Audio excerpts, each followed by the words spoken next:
la magistral concepción musical, trascendente, inmortal, de Wolfgang Amadeus Mozart, que por bondad de mi hermana, la doctora Mercedes Astros, tengo la oportunidad de compartir con ustedes. El rapto del Serrallo, original de Gottlieb, se presentó la primera vez en 1782. Y esta música me baña, me inyecta, me remece, me levanta en la oportunidad que tengo de analizar con ustedes la perspectiva histórica, tantos años después, de un episodio de la Segunda Guerra Mundial que, visto en perspectiva, resultó el punto de quiebre, el inicio del fin de ese conjunto de guerras que conocemos como la Segunda Guerra Mundial.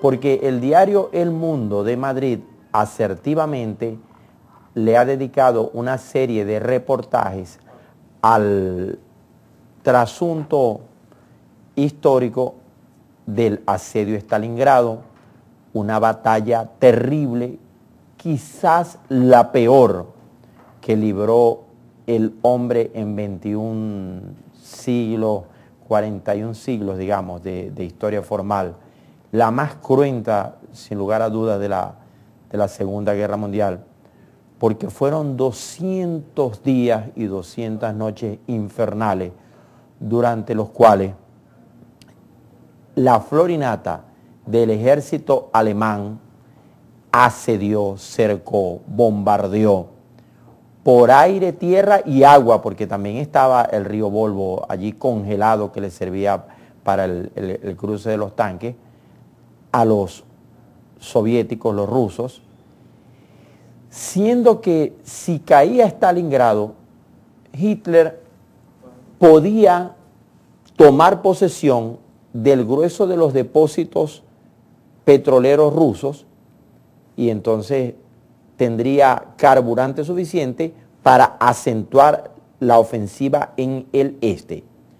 Pero como Stalingrado se resistió y de hecho no terminó nunca de caer, ese fue el punto de quiebre en la feroz ofensiva de Hitler. Les contaba que el diario El Mundo de Madrid ha versionado en 2013 varios episodios de la guerra, recordando los principales protagonistas del asedio de Stalingrado. Uno de ellos, el jefe de la resistencia, el militar Vasily Chuikov, aquel que le preguntaron cuando le entregaron la ciudad en ruinas, destruida, asediada, cercada por aire, tierra y mar y agua. No debo decir mar porque lo que tenían al lado era un río. Tienen el río Volvo al lado. ¿Qué piensa hacer? ¿Qué hay que hacer? Resistir y triunfar. Un acto heroico que a la postre significó su inscripción en letras doradas.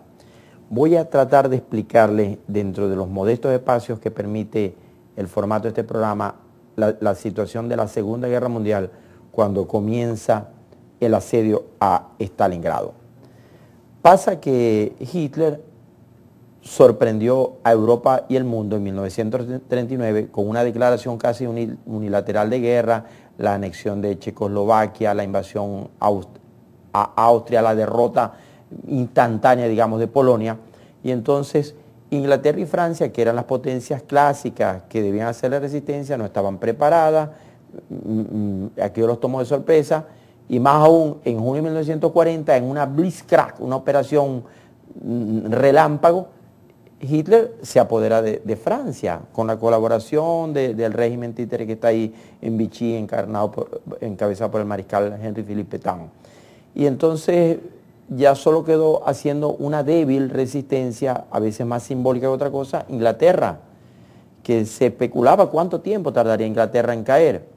Y Hitler cometió el único y más grave error de su fulgurante carrera militar, que en vez de liquidar a Inglaterra, abrió en junio de 1941 un segundo frente al este, que lo llamó la Operación Barbarroja, que fue la invasión a la Rusia soviética.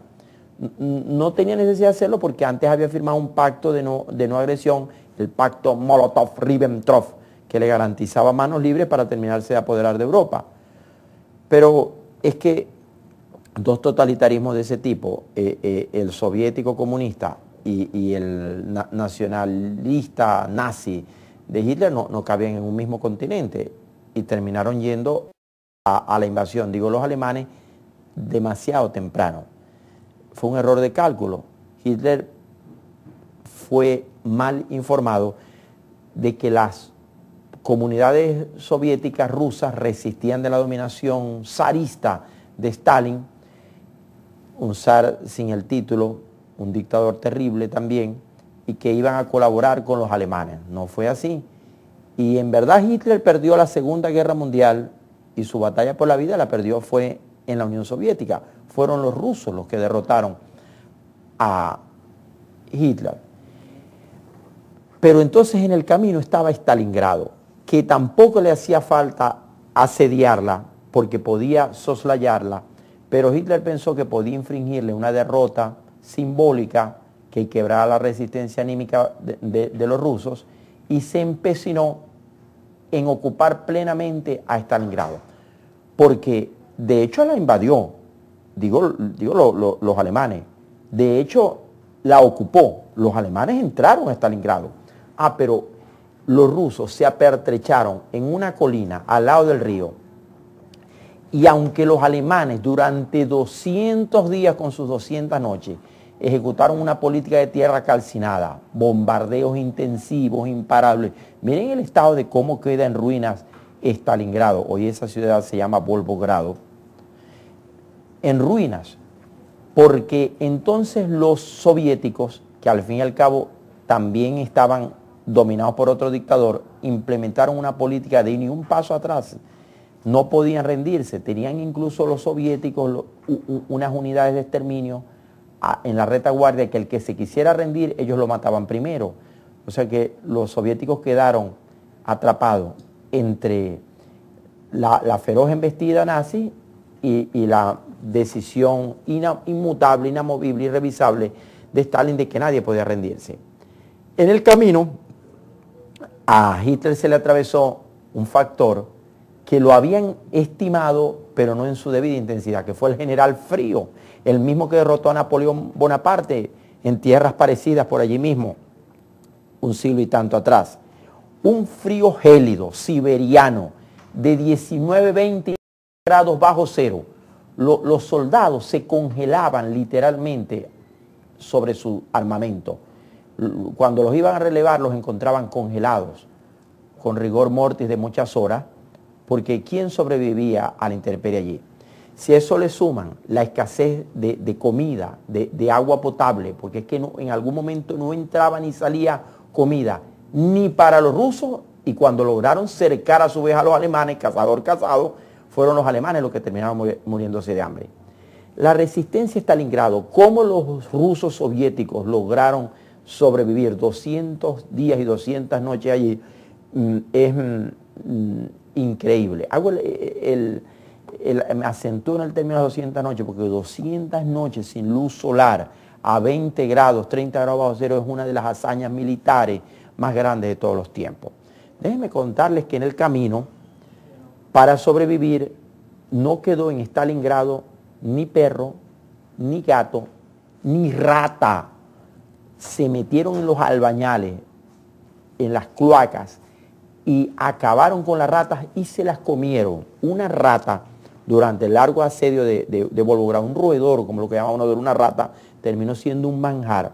Y más adelante se terminaron comiendo las suelas de los zapatos, las ponían al fogón y con una manteca las lograban ablandar y se las comían. Ve hasta dónde llegó la barbarie. Hitler, en esa visión despectiva que él tenía de la vida, llamó a la cacería de los resistentes que estaban en la colina superior de Stalingrado una guerra de ratas, Rattenkrieg. Y fíjense que allí se desarrolló entonces un modo de resistencia que no lo había conocido la humanidad en tantos años de guerras totales. Es que habían tomado posesión de un lugar, no quedaba cómo resistir, y los que estaban allí luchaban hasta el último hombre. Ahí hay una gráfica. Están rodeados, pero los que están adentro te están resistiendo. Y un solo soviético se cargaba a varios alemanes. De hecho, murieron muchísimos más soviéticos, rusos, a pesar de que los soviéticos ganaron el episodio, la batalla, porque la resistencia soviética fue en base al estoico aporte humano. Morían sus soldados luchando, pero ninguno se rendía. Fíjense allí, esa es la toma precisamente de la colina de donde los alemanes no pudieron avanzar. Allí en ese puntico, esos hombres que detuvieron a Hitler allí cambiaron el curso de la guerra, porque esa guerra le partió el espíritu triunfal a Hitler. Leo la cifra. Ese el tiempo de sangre era la consigna de los mariscales soviéticos. Decían, compremos tiempo al costo de mayor gasto de sangre. Se vieron envueltos más de 2 millones de soldados, gastaron 26.000 rifles y morteros, 2.000 tanques, 2.000 aviones, y 2 millones de rusos soviéticos perecieron en la defensa. Las víctimas alemanas fueron 841.000 muertos. A todo eso hay que sumar que es que hubo una generación entera de soviéticos con un trauma, neurosis de guerra, y dígame en el seno de los alemanes. Tan es así que los alemanes a partir de allí se dan cuenta que Hitler no es un genio, que Hitler es un hombre maniático, que se deja envolver, que comete graves errores, porque allí cometió todos los errores. Incluso un error de cálculo que a la postre va a costar la victoria, se le escapa a Alemania y la vida le va a terminar costando a Hitler. No hay que olvidar que al fin y al cabo Hitler siempre fue un improvisado, un sargento en la Primera Guerra Mundial, pintor aficionado, no calzaba. Pero lo que les quiero graficar es que allí se pone de relieve que para esas funciones supremas de estadista en la guerra, en una guerra total, como se llama, una guerra total, los humanistas, los poetas, la gente con un mínimo de sensibilidad tenía que estar bien lejos. Eso solo lo podían llevar adelante sociópatas como Adolfo Hitler y Joseph Stalin. Solo un hombre con la capacidad afectiva, con la vocación eminentemente criminal de ambos dictadores lograba implementar y mantener esos ucases, esas directrices fatalistas. Nadie se rinde, nadie avanza. De hecho, los dos dictadores dijeron nadie se rinde, nadie avanza, y las tropas y la población civil terminaron arrinconados entre los dos frentes con un resultado fatal definitivo. Les decía que al haber perdido y no haber capturado los yacimientos de petróleo que estaban al otro lado de Stalingrado, los alemanes se batieron en retirada. Esa misma retirada va a ser la caída de Berlín 2 años después, en 1945, el suicidio de Adolfo Hitler. Pero pasan los años y van apareciendo datos reveladores. Uno de ellos, la verdadera magnitud de las pérdidas, porque durante todo el tiempo de dominación soviética, es decir, hasta la caída del telón de acero en 1990, ni siquiera se pudo especular en la prensa rusa la magnitud de las pérdidas. Se sabía que habían muerto muchísimos más soviéticos que alemanes, pero la cifra de 2 millones de víctimas rusas en Stalingrado fue un mito, fue un tema inabordable durante tan prolongado periodo histórico. Los que ganaron y los que perdieron, el mariscal Paulus, ese fue el jefe de la ofensiva luego de la resistencia alemana en el campo de batalla. Hitler, porque había creado una directriz según la cual los mariscales nazis no podían rendirse, tenían que matarse, viendo que todo estaba perdido, nombró a Friedrich von Paulus mariscal del Tercer Reich. No, hombre, Paulus dijo, yo sobrevivo como sea, y se rindió. Y sobrevivió no solo a Hitler, sino al proceso penal militar que le hicieron, y salió en libertad a los últimos años de vida, muy desgastado, le dio esclerosis múltiple. El anciano gordo que ven ustedes allí fue Hermann Göring, el mariscal del aire alemán. Ese fue el que engañó a Hitler y le dijo que él tenía capacidad para apertrechar, abastecer a los alemanes una vez que los cercaran, porque luego los soviéticos cazaron a los cazadores, los cercaron. Y Göring le dijo una mentira a Hitler, no pudo nunca abastecerlo. De hecho, los alemanes se mueren de hambre en el tramo final. Y estoy por hacer un programa sobre ese carricito que aparece en la gráfica superior izquierda, que se llamó Vasily Zaitsev, un francotirador de película. Han versionado en Hollywood escenas con la vida de él. Porque él solito dicen que mató a 242 alemanes disparándole desde lejos en una guerra más de que de pura puntería. Finalmente, el trasunto de los dos dictadores.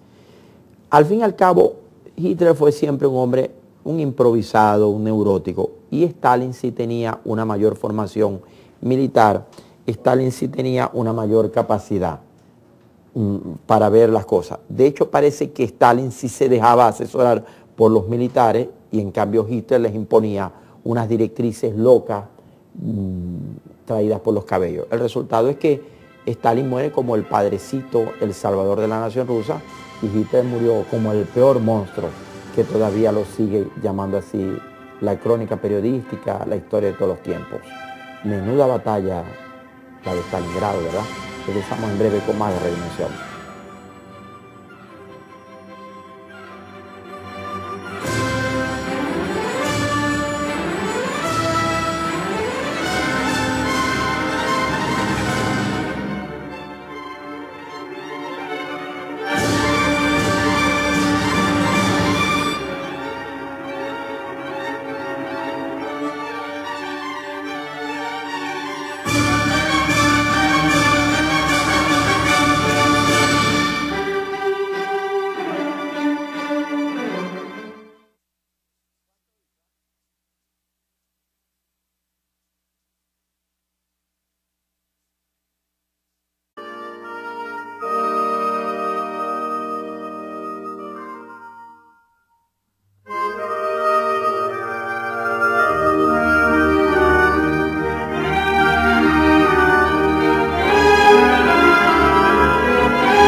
Apuntalado por las notas magistrales de Wolfgang Amadeus Mozart, el rapto del Serrallo, he venido aprovechando el seguimiento editorial que en enero de 2013 hizo el diario El Mundo de Madrid sobre la perspectiva histórica de la peor guerra dentro de la guerra mundial. Se llamó la batalla de Stalingrado.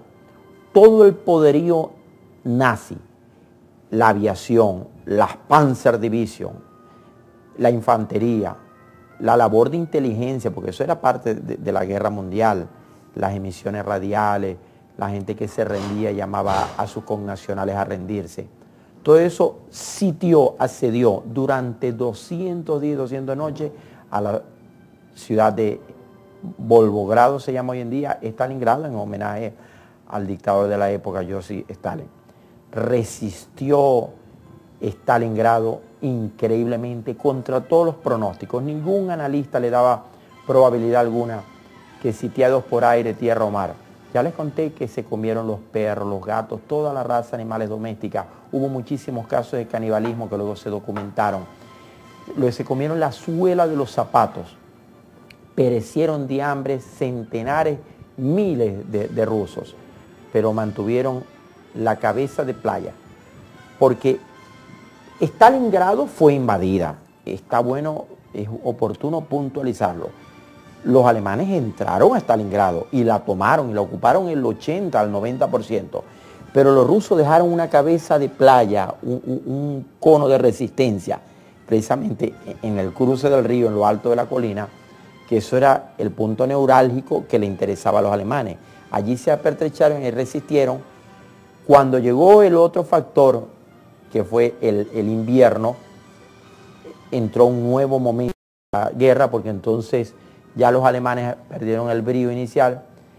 Y luego en una tercera y última etapa de la batalla fueron los rusos quienes dieron la vuelta, reforzados por tropas que venían desde Moscú, cercaron a su vez a los alemanes y los alemanes terminarían 200 días después rindiéndose. Pero lo que se puso de relieve es que los dos estados totalitarios, el ruso soviético y el nazi alemán, mandaron a millones de sus connacionales a morir y a matarse allí, a perecer. Pero nadie se podía rendir. De hecho, es que no hubo rendición. Los alemanes se entregaron cuando ya no les quedaba bala que disparar. Y a la postre eso le dio un giro a la guerra. Porque durante algunos años fue probable que Hitler ganase la Segunda Guerra Mundial. Y hoy en día nosotros no supiéramos inglés como segunda lengua, sino alemán.